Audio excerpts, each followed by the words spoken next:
네, 안녕하세요. 오늘도 시편 말씀을 가지고 하나님의 은혜를 나누길 원합니다. 오늘 시편 말씀은요, 147편 말씀이고요. 오늘은 이 말씀을 통해서 우리의 상처난 그 마음을 싸매 주시는 하나님, 바로 이것에 대해서 함께 은혜를 나누겠습니다. 사랑하는 여러분, 우리 하나님에 대해서 보통 생각할 때 큼지막한 이미지들을 떠올립니다. 예를 들어서 위대하신 하나님, 전능하신 하나님, 만군의 여호와, 그리고 높은 곳, 영광스러운 보좌에 앉아 계신 분. 이처럼 하나님에 대해 생각할 때는 조금 우리와는 거리감이 있는, 특별히 높은 곳에, 영광스러운 곳에 우리와는 비교도 안 되는 능력을 가지신 어떤 분으로서 우리가 생각한다라는 것이지요. 하지만 오늘 본문 속에 나와 있는 하나님의 모습은 그와는 좀 대비되는 모습입니다. 즉 작고 작은, 만물에 비해서 작고 작은 인간의 마음, 보이지도 않는 그 인간의 마음, 특별히 상처난 인간의 마음을 싸매주시는 분, 또 그 마음을 고쳐주시는 분으로서 등장한다라는 것입니다. 사랑하는 여러분, 오늘 이 말씀을 통해서 하나님께서 그 여러분의 상처난 마음을 만져주시고 또 사매어 주시는 분으로서 하나님을 믿게 되어지기를 주님의 이름으로 축복합니다. 하나님은 언제든지 여러분의 그 상처난 마음을 만져주시기를 원하십니다. 그리고 여러분은 그 마음을 사람이라든지 어떤 세상의 다른 것들로 싸매임, 회복을 얻을 수 있는 것이 아니라 오직 하나님으로서만 얻을 수 있음 또한 오늘 이 말씀을 통해서 깨닫게 되기를 주님의 이름으로 축복합니다. 하갈이라고 하는 인물이 있었습니다. 바로 아브라함의 부인이었던 사라의 여종인데요.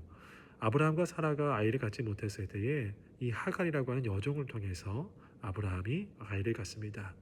바로 그의 아내였던 사라가 그것을 요청한 것이지요. 자, 그런데 이 하갈이 아이를 갖게 되자 사라가 질투하기 시작합니다. 그러면서 이 하갈, 자, 바로 아브라함의 아이를 가진 이 하갈을 광야로 내쫓습니다. 참 안타까운 케이스죠.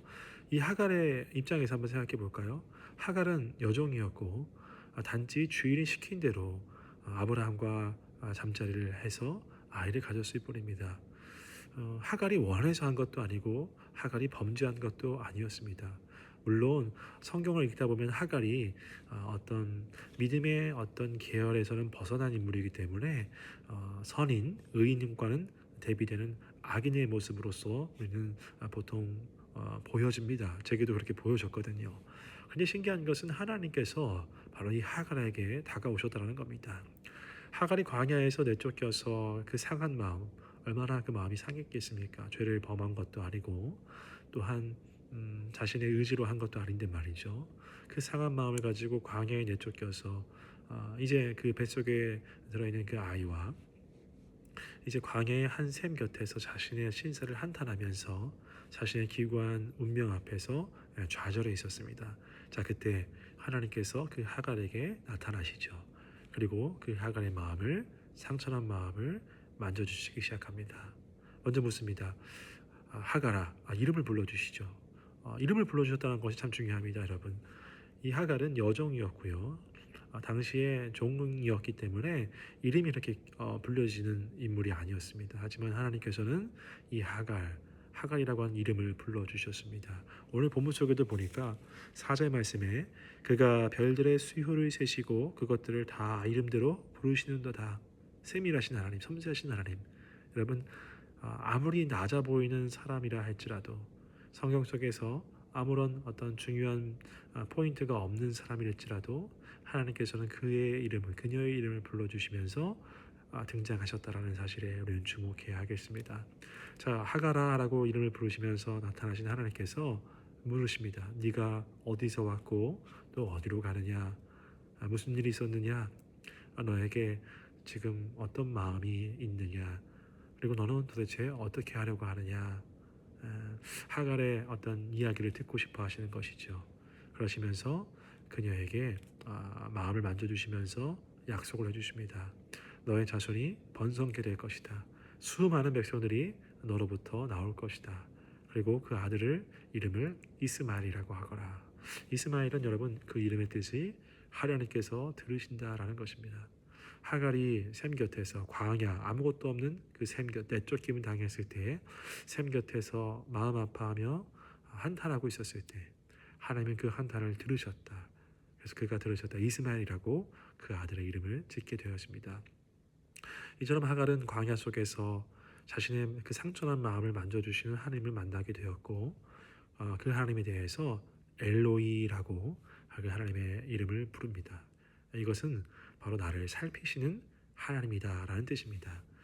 사랑하는 여러분, 하갈을 이야기를 좀 해봤는데요. 맨 처음으로 돌아가 보시죠. 우리 하나님은 전능하신 분, 위대하신 분, 영광스럽고 높은 곳에 앉아 계신 분, 만군의 여호와. 굉장히 큼지막한 이미지들이죠. 하지만 여러분, 우리 하나님은 우리의 작고 작은 이 마음, 그리고 상처났을 때 보이지도 않는 이 마음, 누군가 물어봤을 때 괜찮다라고만 이야기했던 내 마음을 살피시고 만져주시는 분이신 줄을 믿으시기 바랍니다. 하갈, 굉장히 하찮게 보이는 인물이었습니다. 하지만 그 여인에게 다가오셔서 이름을 불러주시고 그 상처난 마음을 만져주시고 그녀의 한탄을 들어주셨습니다. 여러분, 그 하나님이 바로 여러분의 하나님이십니다. 그 하나님, 여러분의 마음을 살피시고자 하시는 그 하나님의 마음을 아시고 살피고자 하는 그 마음, 여러분 상처난 마음을 누구에게 보여주시고 위로를 받으시겠습니까? 그 하나님께 상처난 모습 그대로 나아가시고 주님 만져주시옵소서, 싸매어 주시고 고쳐주시옵소서라고 그 하나님께 그 하나님의 만져주심을 바라며 나아가시는 여러분 되시길, 그리하여서 참된 위로와 평강을 얻으실 수 있기를 주님의 이름으로 축복합니다.